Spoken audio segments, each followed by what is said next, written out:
Your goal is to be the largest online, and you are, retailer in the world. Beyond that, what's the goal?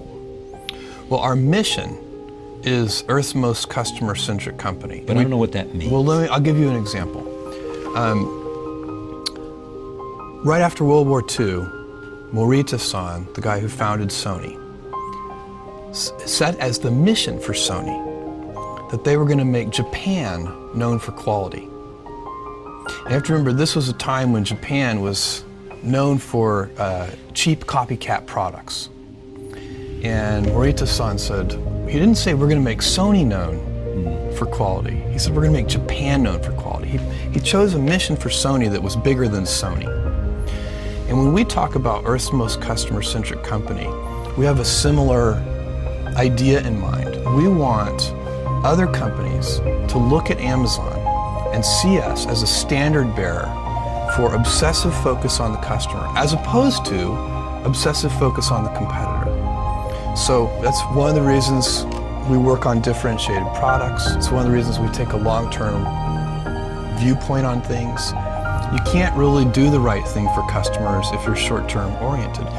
And if you're going to invent new things, you've also got to be able, and this goes along with long-term orientation, you've got to be willing to endure a lot of criticism. You know, if you're going to put, Kindle is a good example, if you're going to put your back into reinventing a 500-year-old industry, some folks are going to get ornery. It was also feared at one time, those people who had your stock, that once Walmart, for example, got serious about being online, they were going to blow you away. Why didn't that happen? Well, I think it's because we did a good job for our customers. So, you know, you go back in time and we've been called Amazon.toast. Right, I remember. Amazon.con, Amazon.bomb. You know, this is all like in the first 3 years of our existence. Sure, yeah. And that's part of what I'm talking about, the willingness to be misunderstood. If you're going to do things, we lay out what we're doing and we tell people, you know, how we think about things. Like I'm saying to people, you know, the iPad is not a Kindle killer. I'm very clear about that, but it doesn't keep people from writing that. And I'm very clear about why. It's a totally differentiated device. It's $139. Works in bright sunlight. You can read with one hand. It's so light and the battery lasts a month. For $139, why wouldn't you want a device like that? Well, let me go back to the Walmart issue, though. Yeah. What was it that made you able to sustain a challenge from the world's greatest retailer? Obsessive customer focus on... But how do you focus on the customer better than they focus on the customer? Well, I mean, they're pretty good at focusing on the customer, too. But we're very differentiated in how we do it. And so our approach, if you think about our retail business, which I think is what you're asking about here, there are really three things that we know are critical. Well, that's the heart and soul of your business, isn't it? Well, and especially relative to the Walmart question, I think that's the key. It's selection, low prices, and fast, convenient, reliable delivery. So that the shipment side. And so we have... Wait. So Walmart doesn't have low prices, fast, and convenient delivery? I would claim that Amazon has much broader selection. In many cases, if I don't want to be overly bold in my claim, but the online model gives us significant cost structure advantages that lets us have even lower prices than physical stores.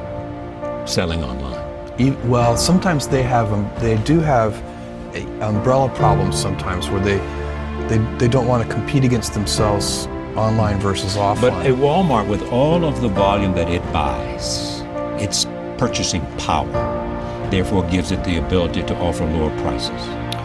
Well, doesn't that give them an advantage they ought to be able to translate? Because their purchasing power is bigger than your purchasing power, is it not? I think in a lot of the product categories, that ship sailed a long time ago. Meaning what?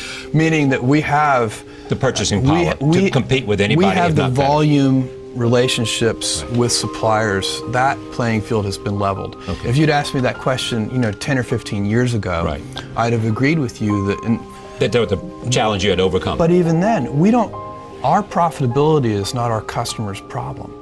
We don't take the point of view that we're going to price products, at a particular margin for ourselves. We say we're going to price products competitively, and if that means on that product that we lose money, that's okay, because we need to take care of the customer and earn trust, and we'll figure out over time. And if we find we can't ever make money with that product, we'll stop selling it. But we're not going to make customers pay for any of our inefficiencies, if you see what I'm saying. Did you lose money on the Kindle? Every new business that we have ever invested in, it has taken years. Most businesses have either no impact on our financials for the first 5 to 7 years, or a negative impact on our financials for the first 5 to 7 years. And we do a lot of new things. The company is very healthy financially.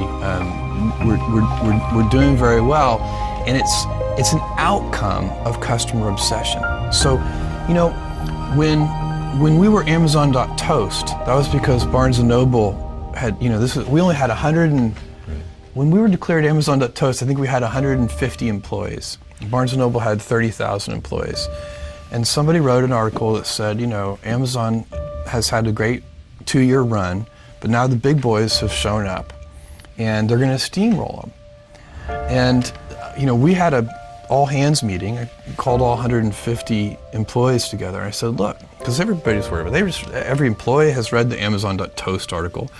Every mother of every employee has read the Amazon.toast article and has called and said, your father and mother who live here in New York. Yeah, are you okay? Yeah. And so we had an all-hands meeting, and I said, look, you should wake up worried, terrified every morning, but don't be worried about our competitors, because they're never going to send us any money anyway. Let's be worried about our customers and stay heads down focused. And so these are big, most of these are big markets. Another way to answer your question about competitors and Walmart is to say, look, they can succeed fabulously, and it won't stop us from succeeding. These retail markets are huge. So it often doesn't make sense for us to think of it as a pitched battle. Sometimes people think about business as it's kind of like a sporting event. There's a winner and a loser. It's not a zero-sum game. It usually isn't. Yeah, I'm sure there are cases where, but most often, industries succeed. So I can tell you, I think e-commerce is succeeding. And the way we think about it, nobody else has to fail for us to do well. I think ebooks is like that. I think there are going to be many winners. I think ebooks is going to be a huge industry. Well, there are many competitors now. I mean, you've got Barnes & Noble is one of them, Sony is another now, and Apple is another. But I have a list of 50 competitors that we could walk through. I mean, all over the world doing different things. And our focus is going to be, we'll try to pay attention to those competitors, but we're not going to obsess over them. We're going to obsess over readers, and that because those are the people who are buying that device. And we're going to make it. And it's not just a business for us; it's a mission for us. And missionaries build better products. What is Jeff Bezos thinking about today in 2010 that we might not know anything about that he thinks may be a reality in 2013 or 2015?